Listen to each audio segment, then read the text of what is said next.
Bismillahirrahmanirrahim.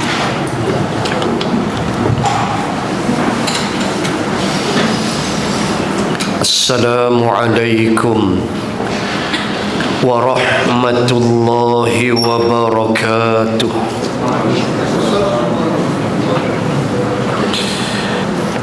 Alhamdulillahilladzi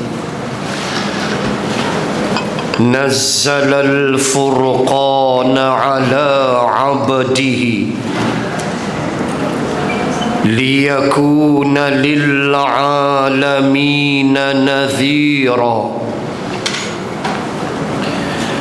الذي له ملك السماوات والأرض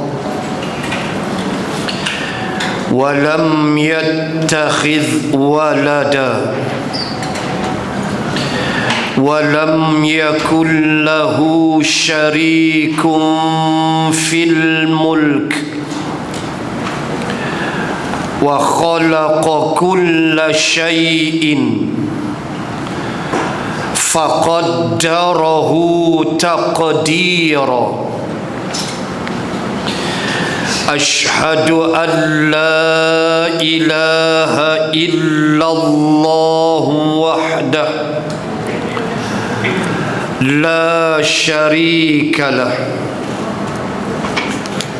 وأشهد أن سيدنا محمدا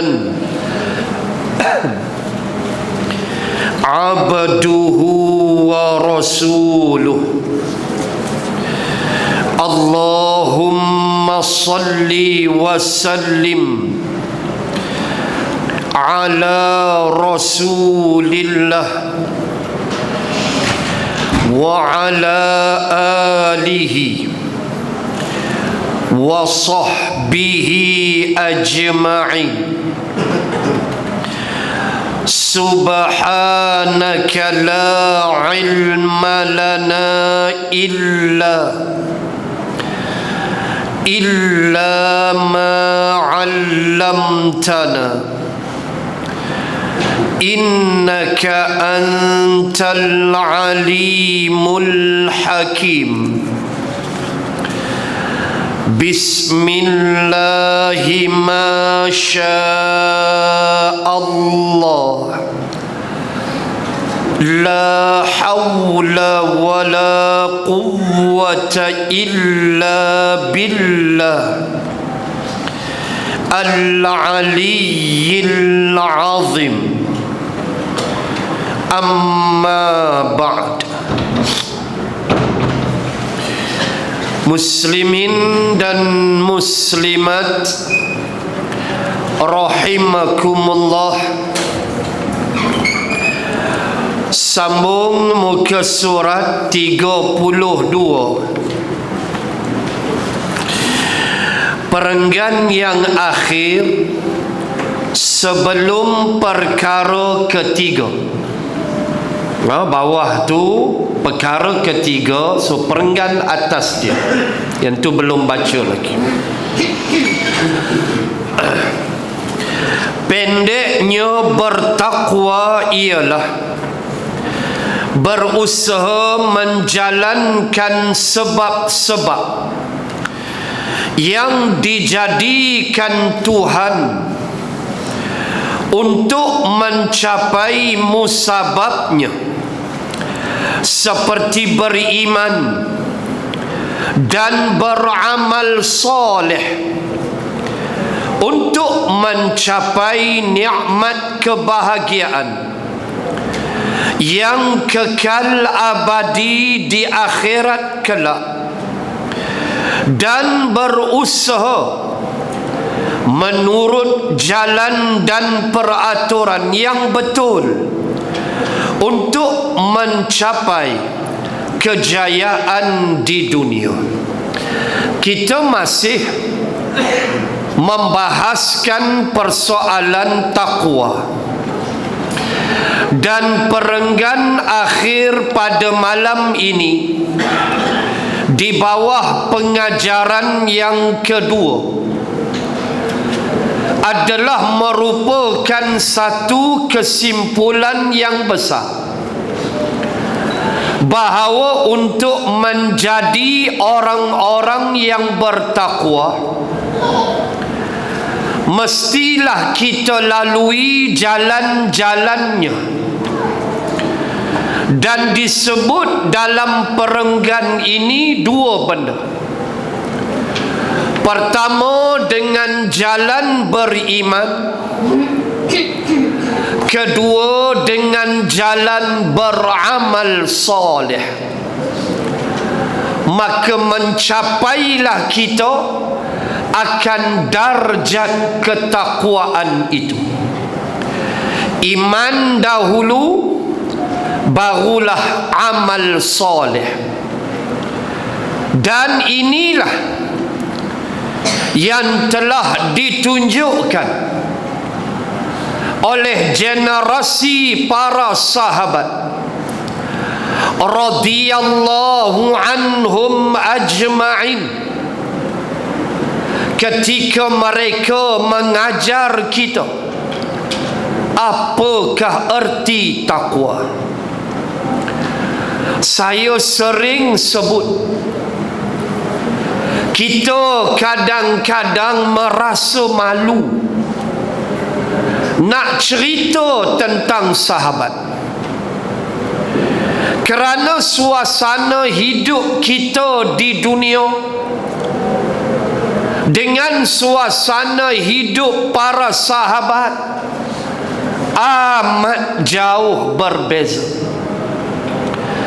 Kesenangan teknologi yang kita miliki tidak pernah dirasai oleh para sahabat. Tetapi malunya kita,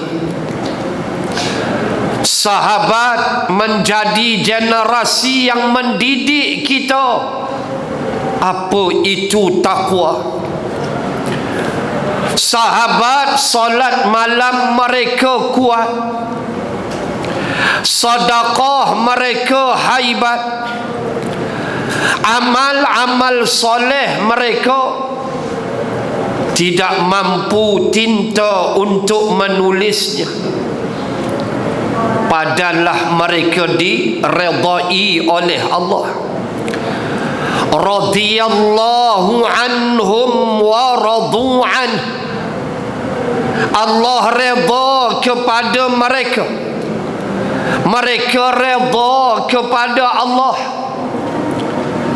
Mereka tak solat tahajud, Allah kirimkan mimpi melawat neraka.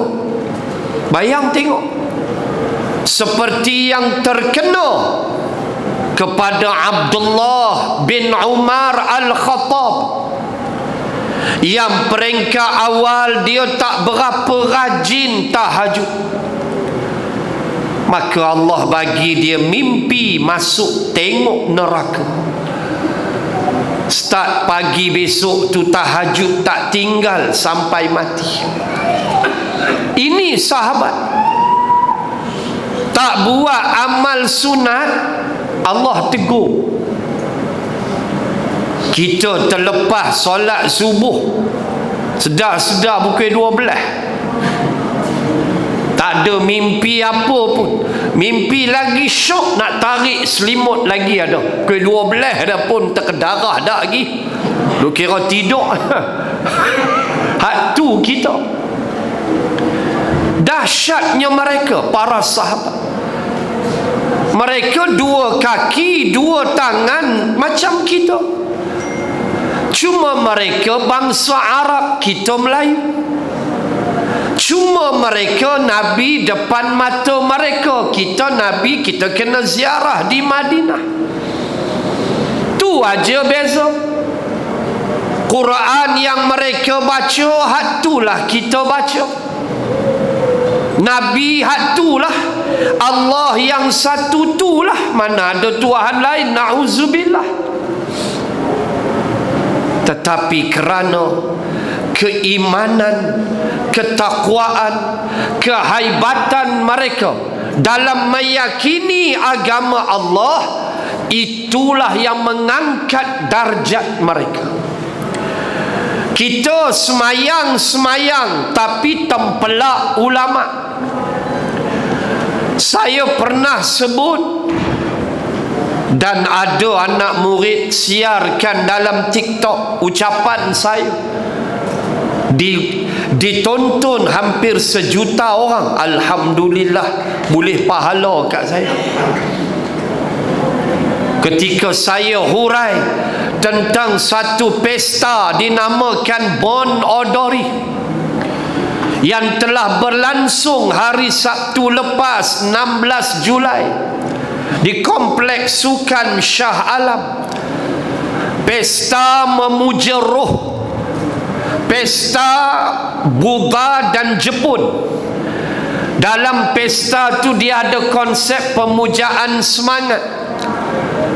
Ditegur sebelumnya oleh Mufti Pulau Pinang, umat Islam jangan pergi. Mufti Pulau Pinang tegur, nanti jadi syirik. Mufti Pulau Pinang sebut kalimah syirik, saya bertanggungjawab.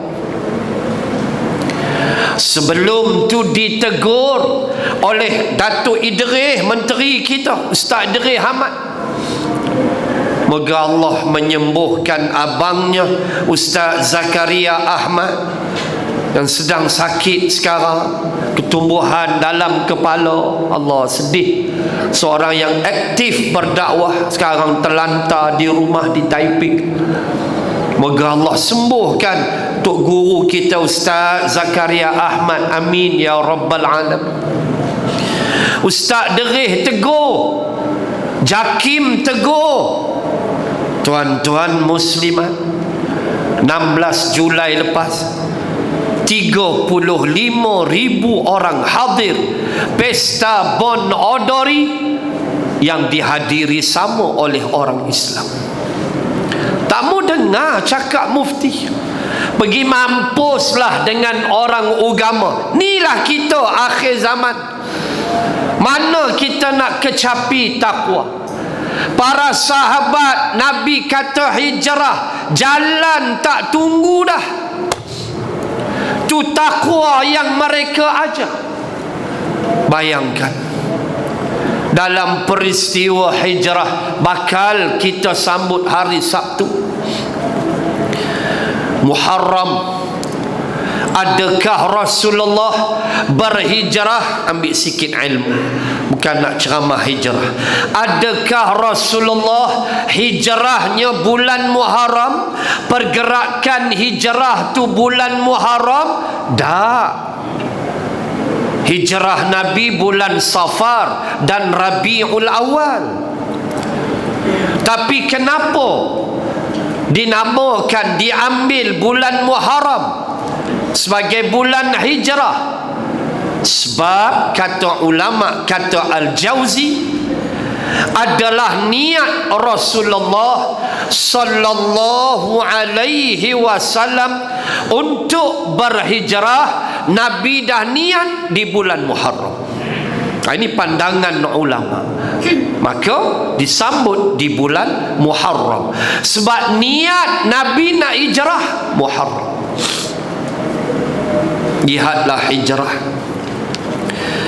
Allah subhanahu wa ta'ala menyebut persoalan hijrah dengan beberapa ayat di dalam Al-Quran. Saya tak mau baca panjang. Saya nak kut sifat sahabat yang mendidik kita dengan takwa, yang mengajar kita apa dia takwa ni. Kita masih lemah di sudut ini. Kita solat, kita puasa, alhamdulillah. Celah-celah tu rasuah rembat juga. Celah-celah tu bini orang hang sapu juga. Semayang, puasa, anak dara orang hang rembat juga. Tengok sahabat ajar kita. Tuan-tuan muslimat, bila kita sebut hijrah dan takwa, mana boleh kita lupakan dua generasi. Tak ada dua ni, hijrah tak berlaku. Muhajirin dan Ansar. Tak ada dua ni hijrah mustahil, dia takkan berlaku. Muhajirin saja tak mau. Ada ayat tak Allah puji Ansar? Sekejap lagi saya baca. Dua generasi manusia yang pernah disebut oleh Asy-Syahid Sayyid bin Qutb di dalam kitabnya Ma'alim Fit Tariq, bagaimana Asy-Syahid Sayyid bin Qutb menyatakan bahawa sampai kiamat kita tidak akan jumpa lagi manusia seperti Muhajirin dan Ansar. Tak ada dah. Kita boleh sembang bercakap saja tentang mereka, tetapi kita takkan jumpa manusia-manusia seperti Muhajirin dan Ansar. Tidak ada lagi sampai kiamat. Hebat tak hebat mereka? Tu dia. Yang kita jumpa sekarang ni TikTok, video hina Rasulullah, orang Melayu. Kan? Hak baru ni orang Puchong tu berkicap muka, kena belasah. Hina Rasul, hina Allah. Keluar pula suara tapi gambar tak ada. Suara aja orang Terengganu ke Kelantan. Cabar. Dia kata Tuhan Allah, mainlah tembak peti kat aku. Inilah manusia yang kita jumpa di akhir zaman. Manusia yang gila babi, tak apa jenis manusia kita pun tak tahu. Yang buat lawak bodoh di comedy house, di Taman Tun Dr. Ismail, yang pakai tudung, petu londeh pakaian, macam-macam. Tak ada dah nak jumpa macam Muhajirin, macam Ansar, yang Allah telah cerita ketakwaan, bagaimana mereka mengajar takwa kepada kita, bagaimana mereka mengorbankan perasaan cinta mereka sehingga suami isteri terpaksa berpisah kerana hijrah. Anak Rasulullah sallallahu alaihi wasallam, nama dia Zainab, anak sulung Nabi. Zainab Kak Long, Kak Nak Zainab. Suami dia Abul As, suami dia kafir, tak Islam, jadi suami kepada Zainab. Bila Allah memerintahkan hijrah, Abul As macam rasa sedih lah, sebab Zainab kena pergi. Abul As hantar Zainab di perbatasan Makkah Madinah. Abul As kata, takat ni je lah abang, abang minta maaf lah, abang tak bersedia lagi nak ikut ayah, nak pergilah abang rela. Menangis Zainab, pisah dengan laki duk kapi. Perasaan itu dikorbankan kerana Allah dan Rasul. Seorang perempuan namanya Salamah hampir gila kerana ayah mertua dia, ayah dia tidak membenarkan dia hijrah. Ayah dia mengurung dia dalam rumah. Dia Islam, laki dia hijrah, ayah dia kurung dia dalam rumah, ayah dia kafir. Dan akhirnya ayah dia bawa lari anak dia. Salamah ni tiap-tiap pagi keluar rumah macam orang gila di padang pasir. Panggil nama tok laki, panggil cari anak, macam orang gila. Ini hijrah. Ini iman, ini takwa yang mereka korbankan. Walaupun akhirnya Abul As memeluk Islam bila? Selepas perang Badar. Alhamdulillah, berkat doa Zainab, akhirnya Abul As memeluk Islam, meninggalkan Makkah dan bersama dengan ayah mertuanya Rasulullah. Selepas perang Badar dia Islam.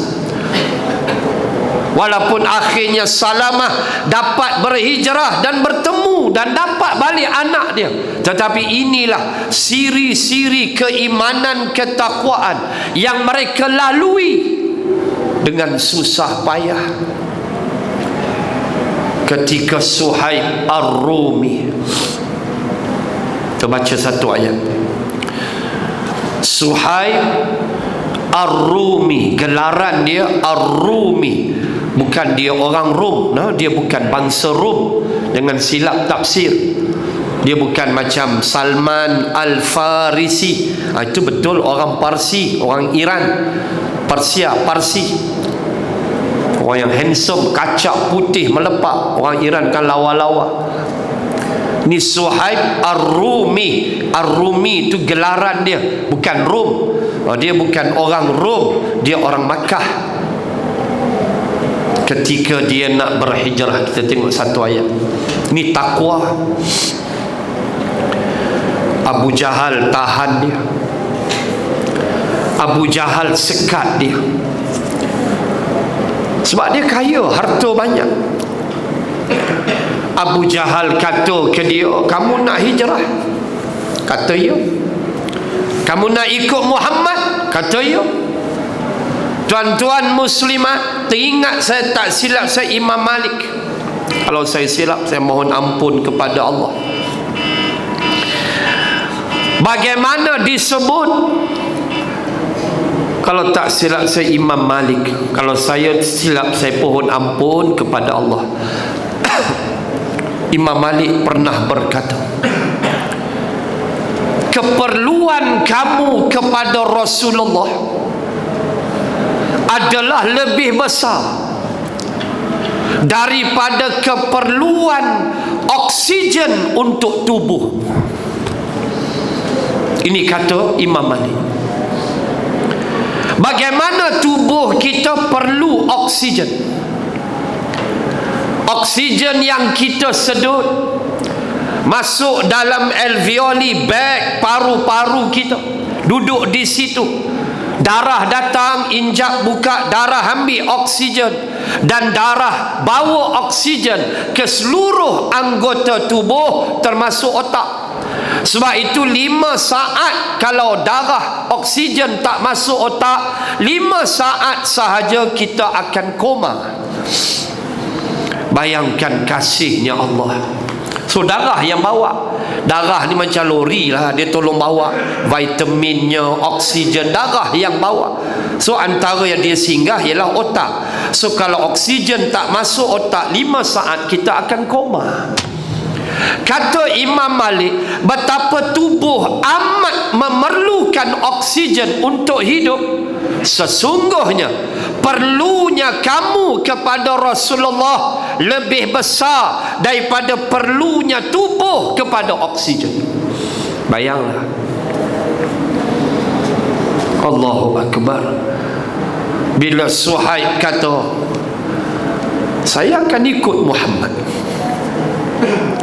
Abu Jahal kata, tinggalkan harta. Nanti kita tengok ayat. Tinggalkan harta. Kamu dah kaya, kamu nak lari, kamu nak tinggalkan bumi Makkah dengan kekayaan kamu. Dah, kamu boleh ikut Muhammad, tapi harta kamu tinggal. Ni cerita-cerita takwa muslimin muslimat pada perenggan akhir ini. Suhaib kata, nak harta ambil, aku ikut Muhammad. Suhaib daripada seorang hartawan bertukar menjadi papa kedana. Bukan kerana dia muflis, mahkamah isytihar muflis, bukan. Bukan kerana bisnesnya up and down, sekejap naik sekejap turun kerana masalah ekonomi? Bukan. Tetapi dia menjadi papa ke dana kerana dia menyahut perintah Allah dan Rasulnya. Biarlah aku miskin, biarlah aku susah, biarlah aku tak ada harta, asal aku bersama Muhammad. Pergi jalan kaki seorang-seorang. Apa ke dana dia? Sampai Madinah atau Yathrib, dulu Yathrib sekarang Madinah. Rasulullah tengok Suhaib sampai. Lalu Rasulullah bersabda, Rabiha Suhaib, Rabiha Suhaib, Rabiha Suhaib. Nabi kata beruntung Suhaib, beruntung Suhaib. Nabi ulang 3 kali, beruntung Suhaib. Rabiha, rabih makna untung. Allah, Nabi kata untungnya Suhaib. Kalau Melayu, rugi Suhaib, bodoh Suhaib. Tu Melayu. Sebab dia kira untung ni harta. Melayu. Dia bukan kira untung ni iman, pahala, takwa. Dia kira untung ni harta. So kalau tafsiran orang Melayu, Suhaib ni macam bodoh. Nabi kata hang untung Suhaib. Atas peristiwa inilah Allah menurunkan 207 Al-Baqarah. Wa minan nasi man yashri nafsahu batigha'a maradatillah wallahu raufum bil ibad. Dan ada di antara manusia, kata Allah, dia jual diri dia, Allah beli untuk dia mencapai maradatillah, untuk dia dapat redha Allah. Maka Allah beli apa yang dia jual. Ayat itu turun, jumhurul ulama menyebut kerana kisah Suhaib yang meninggalkan hartanya di Makkah. Sampaikah kita ke tahap itu? Nak derma RM10 pun menggigil. Jumaat RM1, kuliah RM1. Sampai laki dia, sampai bini dia panggil dia, lakiku Mr. RM1. Dia kira RM1 lah. Betul lah, ada lah pahala. Tapi takkan RM1 aja. Duit ada lagi, tapi bagi RM1 aja. Mati kita kalau nak sembang dengan sahabat. Tu belum lagi hak demam sakit. Kerana menjunjung perintah Allah, mati ke sakit ke lantaklah. Sampai di Yathrib, Abu Bakrin demam panah, Bilal ibn Rabah demam panah. Tuan-tuan bayang ya, Bilal, maaf sebut ya, Bilal Afrika, muslimin muslimat. Setakat panah ni Afrika apa barang bro? Afrika tu Usain Bolt tu, pelari terpantas di dunia. Usain Bolt orang Jamaika, orang Afrika, hitam kulit. Saya ingat dia berlatih dengan rimau kumbang lah Usain Bolt ni. Dia punya laju lari. Bilal ibn Rabah dengan panah, apa nak heran, dia orang Afrika. Afrika ni panah lah, mana ada turun salji Afrika. Hitam kulit Bilal, tapi kena dengan Yathrib, kena dengan Madinah, kena dengan hijrah, rindu dengan Makkah. Abu Bakrin demam, Bilal demam, demam panah. paling dahsyat teruk demam Saidina Uthman bin Maz'un radhiyallahu anhu, yang akhirnya membawa kepada kematian Saidina Uthman bin Maz'un. Sahabat pertama yang dikebumikan di Baqi' ialah Saidina Uthman bin Maz'un radhiyallahu anhu. Dialah yang pertama meninggal dunia selepas hijrah. Kerana apa? Demam panas. Main-main ke hijrah? Tak sembang lagi Jabal Sur. Ada kita dakwah tidur dalam gua. Tak pernah lagi. Saya start dakwah tahun 95. 27 tahun dah berdakwah. Tidur dalam gua sekali pun tak. Tidur lena elok. Pada dah tidur dalam gua cari penyakit. Cari batu kek mana lena tentu.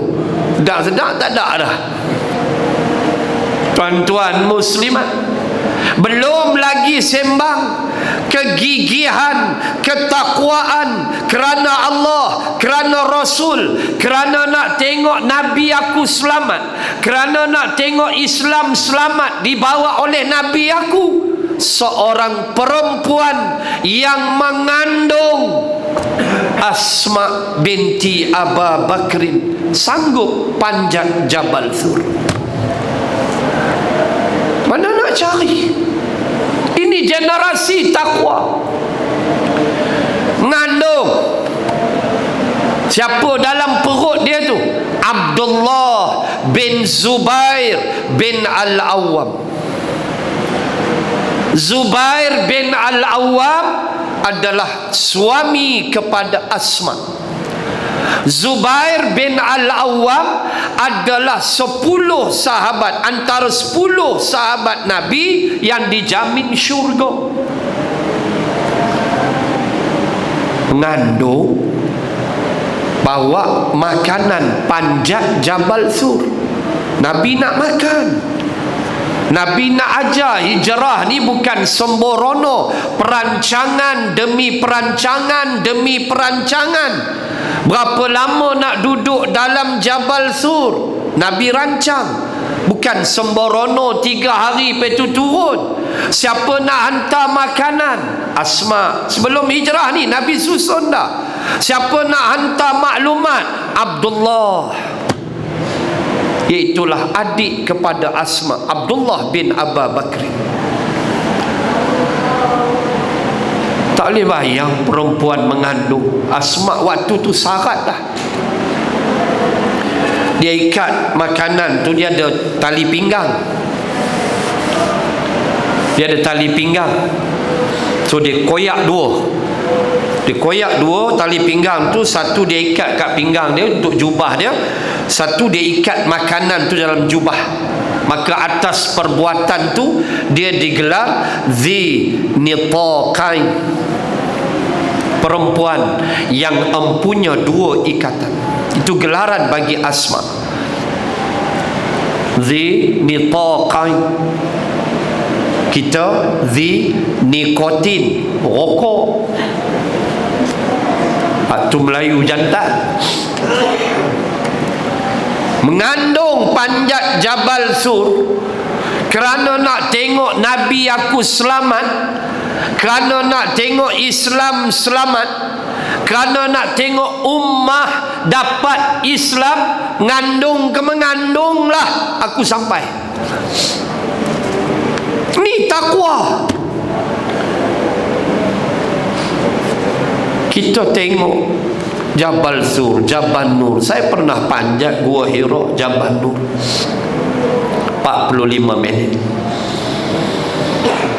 Jabal Sur 1,5 jam. Curam. Kena bawa air banyak.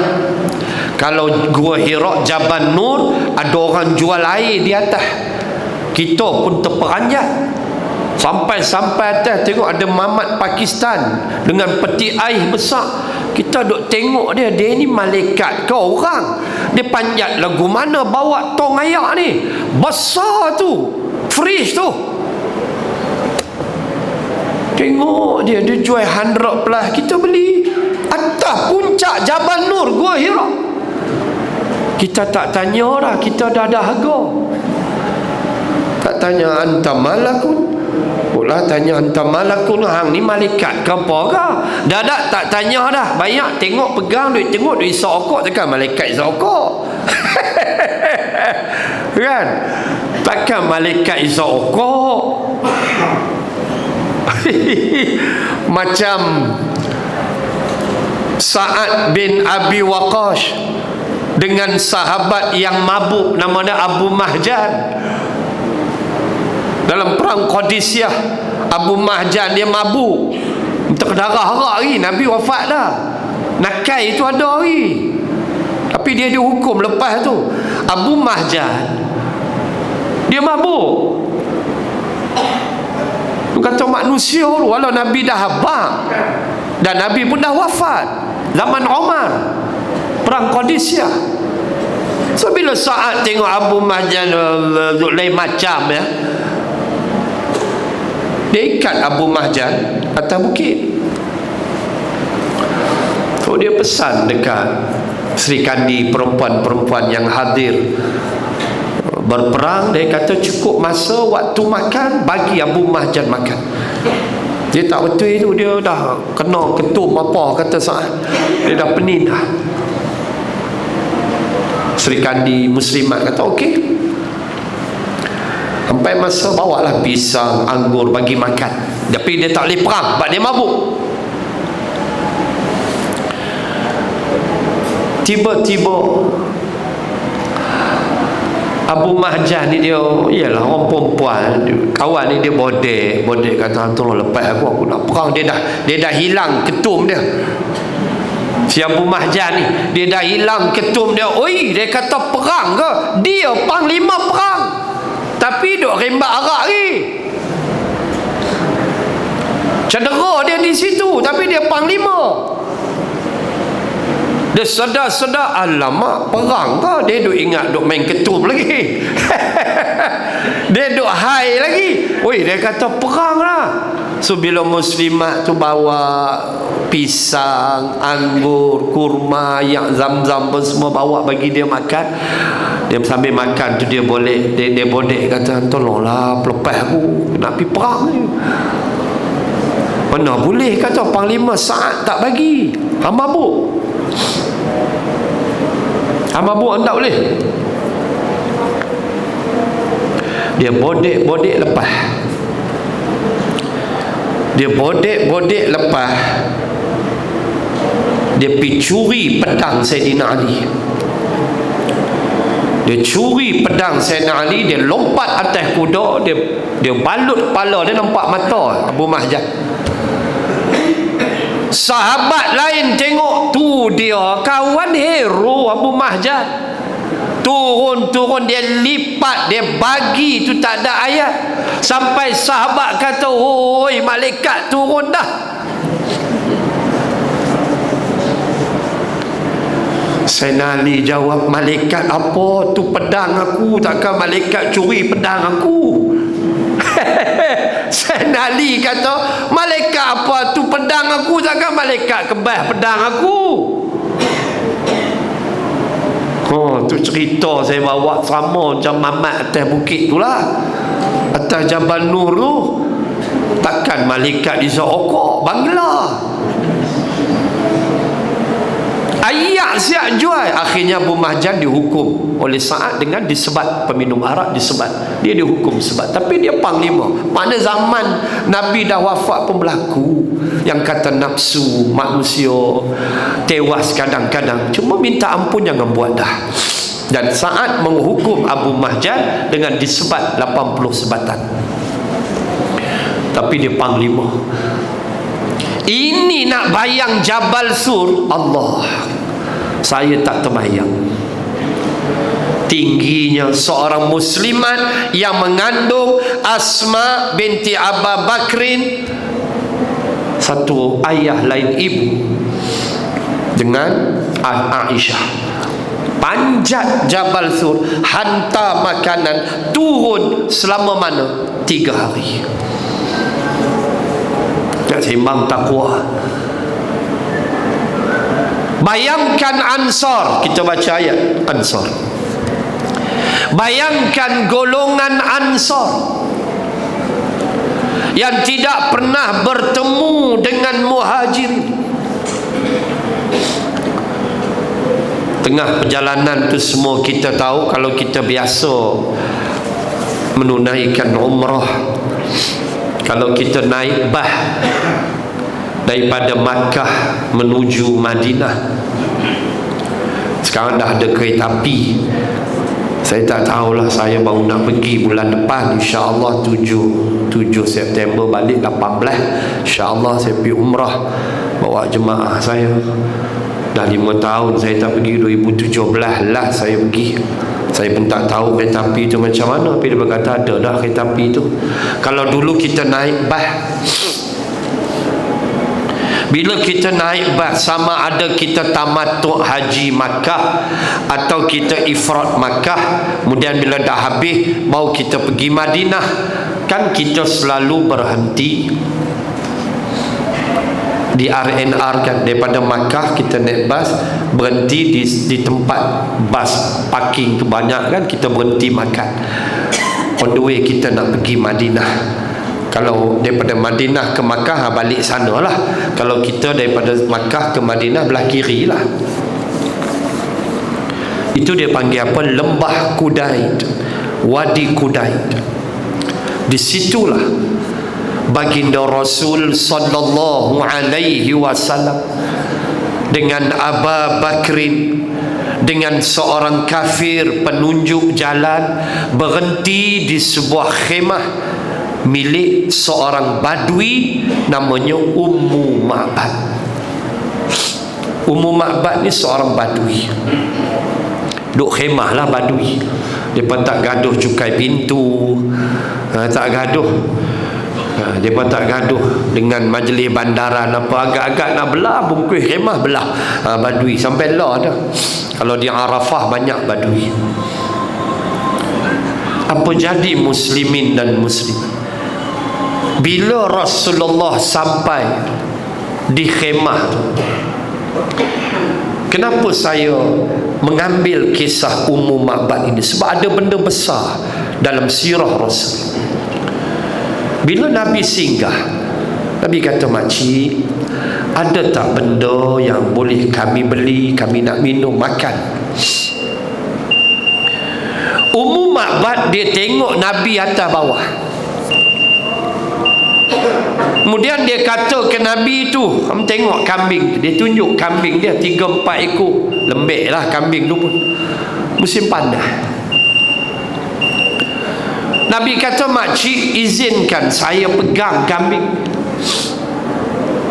Ma'bad kata, nak buat apa? Kambing separuh mampus lah dia. Susu apa tak nak. Nabi kata izin. Nabi kan expert. Ma ba'athallahu nabiyyan illa ra'al ghanam. Tidak adalah seorang nabi, kata Rasulullah, bila mana Allah pilih dia jadi nabi, jadi rasul, melainkan tugas dia ialah pengembala kambing. Ini memang Nabi sebut. Setiap manusia nak jadi nabi, nak jadi rasul, Allah takdirkan kerja dia mula-mula ialah gembala kambing. Itu Nabi abang. So Nabi apa cerita bela kambing? Expert. Kita expert untuk darah daging kambing kan, perah-perah susu kambing, jangan tanya mentak tim. Nabi steady pegang Nabi sapu lampung susu dia, tapi usap dah. Nabi minta bekah. Ummu Ma'bad dia tengok Nabi ni biar betul lelaki ni. Nabi kata, buat mai bekah makcik, bagi bekah. Nabi perah, Nabi expert bela kambing, perah-perah penuh, bagi Ummu Ma'bad minum. Ummu Ma'bad melopong tengok Nabi.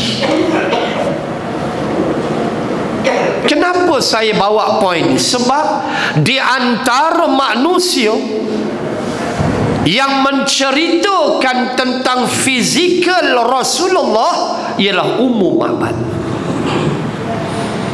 Kata Afzalur Rahman, Ummu Ma'bad menyebut, aku melihat seorang lelaki yang dahinya luas. Aku melihat seorang lelaki hidungnya mancung.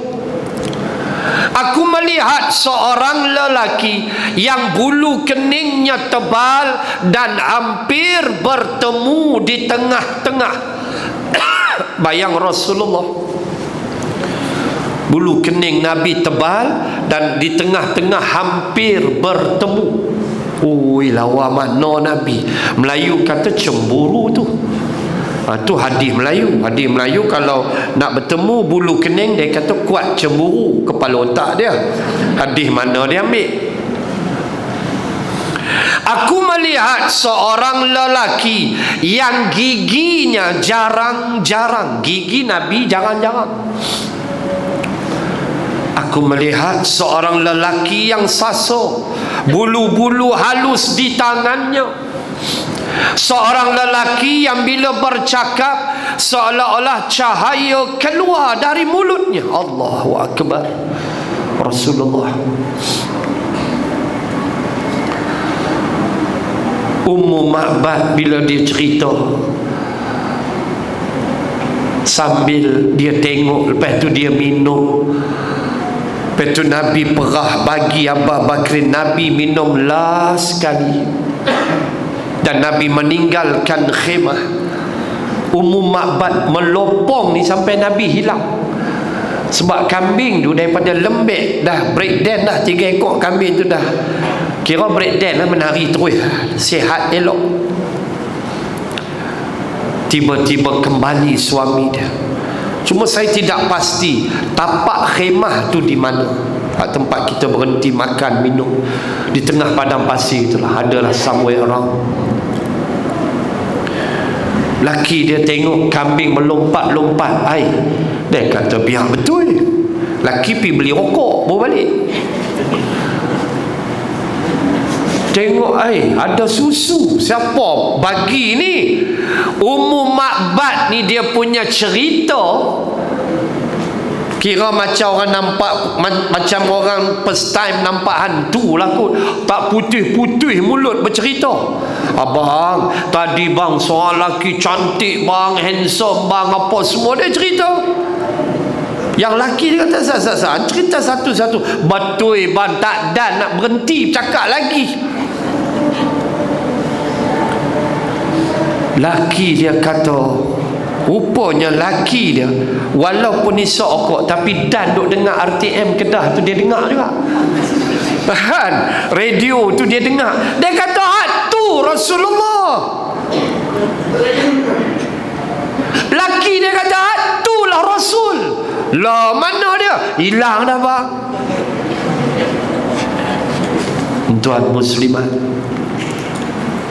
Ansar yang sambut Nabi, tengok takwa yang Ansar aja. Sila tengok ayat 9 suratul Hasyr, surah 59 juzuk 28 ayat nombor 9. Adakah Ansar mengenali Muhajirin? Tak pernah. Tetapi kerana diikat takwa mereka, Allah yang satu, Nabi yang satu, Islam yang satu, Quran yang satu, akidah yang satu. Aku tak kenal hampa Muhajirin, tapi aku layan hampa seperti yang Allah cerita. Tuan-tuan muslimat, baca ayat nombor 9 surah Al-Hasyr.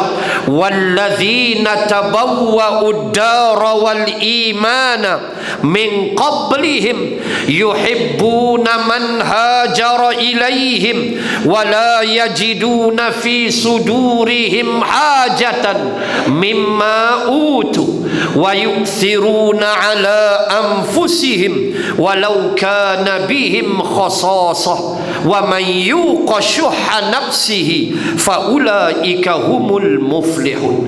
Itulah ayat 9 surah Al-Hasyr, di mana Allah mengangkat darjat orang Ansar.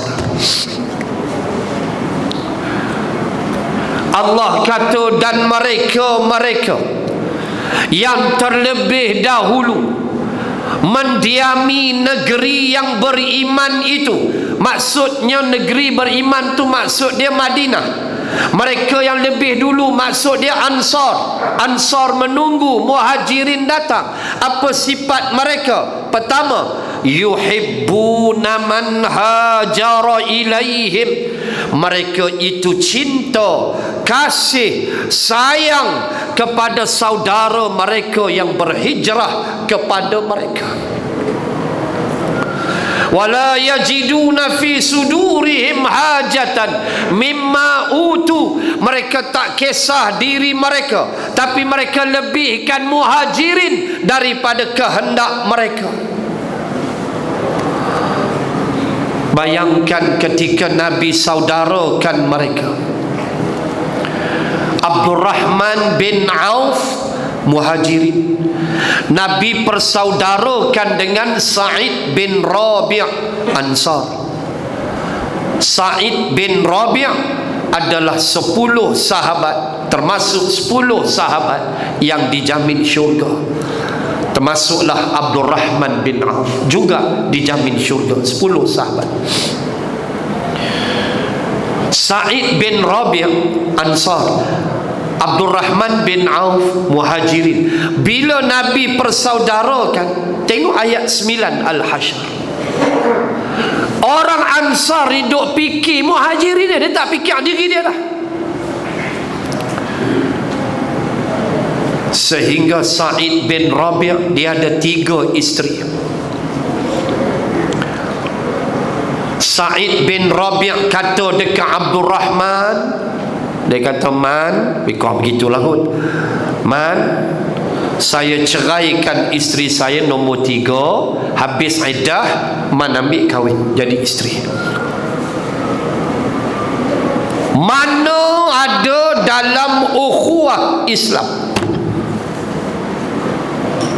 seseorang yang sanggup menceraikan isterinya untuk diberi pada saudara Islam yang lain? Never ever happen. Tak pernah kecuali hijrah. Yang ada dia kebah bini kawan tu lagi. Kawan tu elok ada lelaki, dia nang botinang koi botikoi, dia kebah bini kawan tu. Tak ada dalam sejarah. Abdurrahman bin Auf kata, Bang Ain, lebih kurang lah Sa'id bin Rabi', Bang Ain, terima kasihlah, saya tak perlu yang tu, boleh tak Bang Ain pinjamkan saya 400 dirham, saya nak niaga. Kawan kaki meniaga Abdurrahman bin Auf, dia bukan boleh tengok market, dia kira gatai kaki macam orang boleh lepas tengok mat kilau lah. Kan saya tak tengok lagi, tak tahu. Dia kata, Ustaz kena pergi tengok. Kata, saya tak tengok lagi, kita nak masuk panggung wayang, tak pernah reti. Wah, hukum tak ada apa, serupa tengok TV di rumah je pun. Kan? Macam tengok TV di rumah je, tengok wayang pun. Cuma wayang kena bayar, tu lah.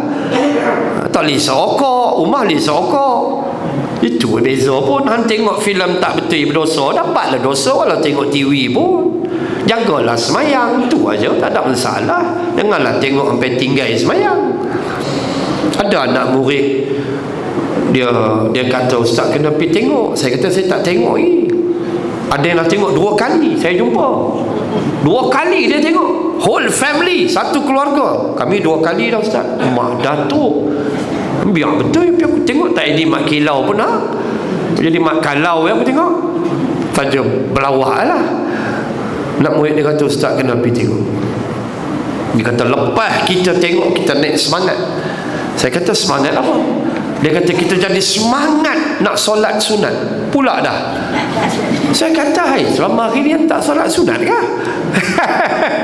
Ini persepsi masing-masing lah. Saya tak tengok lagi lah. Tak tahulah ke depan ni, wallahualam, tak pilah tengok. Kita pun kalut, sibuk apa semua. tuan-tuan muslim, macam orang tengok mak kilau lah, dia bukan boleh dia dengar bunyi apa silat apa semua ni, dia jadi satu macam. Tu yang dalam TikTok tu makcik pun bersilat kepala otak. Menyampah betul yang aku menengok dalam TikTok, makcik bersilat pula, bukan kosong-kosong tu, di rumah pengantin tu India punya buka makcik. Hai, cukuplah mak kilau seorang, tak cukup makcik, anak dara pun sama, yang merakam jantan tu dia. Saya tegur dalam khutbah raya saya baru di Idul Adha, saya tegur benda ni. Tak ada maruah dah kita. Silat olahraga sukan si apa itu lain. Itu ada step dia. Ini dengan tudung pendek, duk buka langkah jantan, lagi awal dia fokus. Teruk betul. Abdul Rahman dia tengok market, dia naik semangat kawan niaga. Kata bang pinjam saya 400, bagi. Akhirnya dia kaya, kahwin dengan orang Ansar. Mana ada persaudaraan sanggup cerai bini bagi kat kawan? Tipu anak-anak. Wati canai segera ada 5 kepin. Ansar nak main rumah sat lagi. Anak ada 7 orang. Tok laki kata kat bini, yang weh habaq kat anak ti canai habis lah. Terpaksa tipu anak-anak. Cakap habis, kita simpan, saat lagi saudara kita muhajirin nak mai, kita nak masak untuk mereka. Allah, tak ada jumpa dalam sejarah, sehingga Allah meletakkan hukum pusaka mempusakai pada peringkat awal. Katalah Abdul Rahman dengan Said, katalah Said meninggal dunia, Abdul Rahman yang dipersaudarakan berhak mendapat harta pusaka. Peringkat awal hukum, kemudian Allah menurunkan surah An-Nisa membatalkan hukum itu. Ni banyak kalau kita nak sebut cerita takwa. Ini yang sahabat didik. Ukhuwah, kasih sayang. Kita sanggup susah untuk saudara Islam kita, walaupun kita takkan sampai ke tahap Sa'id bin Rabi'. Tapi cerai-cerai bini tak ada dia pasal. Kita takkan sampai ke tahap itu. Tetapi menzahirkan kasih sayang kepada saudara Islam yang ditimpa kesusahan, yang memerlukan bantuan. Ini juga nilai-nilai takwa yang kita mesti bina dalam kehidupan kita. Muslimin dan muslimat, dengar tak suara saya sengau? Saya demam. Hari Ahad tu start demam, 4 hari 3 hari kita duduk di rumah lagi, jadi orang bodoh. Sungguh dia tak boleh duduk lagi lepas maghrib, dia kira nak lena, baik aku keluar. Jadi orang bodoh jawab dia. Kita jenis kaki mengajak ni, main sehari tak mengajak dia biul tuan-tuan, sungguh. Dia jadi bengong. Sebab itu bila pergi umrah mesti susun kuliah tiap-tiap malam, asah minda. Dia tak boleh duduk diam. Oh tak boleh, dia jadi bodoh. Sungguh. Itu yang pederah juga, sengau sikit tak apa tapi romantik. Mudah-mudahan Allah berkati kita semua, amin ya rabbal alamin. Kita jumpa bulan hadapan dan kita bahas pengajaran yang ketiga. Orang-orang Islam diwajibkan taat kepada ketua, sekalipun ketua itu dari golongan hamba abdi. Itu pengajaran nombor 3 pada bulan hadapan, insya-Allah. Kesimpulan pada perenggan yang akhir ialah fahamlah kita, takwa ini kita mesti bina dengan sifat. Dia tak datang automatik, mesti bina dengan iman, iman dengan sifat seperti yang sahabat tunjuk dalam peristiwa hijrah. Walaupun kita tak mampu nak tiru macam sahabat, tetapi sedikit sebanyak mesti kita belajar untuk melahirkan generasi yang bertakwa kepada Allah. Hanya dengan takwalah kita akan selamat di dunia dan di akhirat. Bismillahirrahmanirrahim. Alhamdulillahi rabbil alamin. Assalatu wassalam ala rasulillah wa ala alihi wa sahbihi ajma'in. Allahumma zidna ilman warzuqna fahman. Allahumma rzuqna fahman nabiyyin wa hifzal المرسلين. اللهم اجعل جمعنا هذا جمعا مرحوما وتفرقنا من بعده تفرقا معصوما. ربنا آتنا في الدنيا حسنة وفي الآخرة حسنة وقنا عذاب النار. وصلى الله على رسول الله وعلى آله وصحبه وبارك وسلم والحمد لله رب العالمين. سبحانك اللهم وبحمدك نشهد أن لا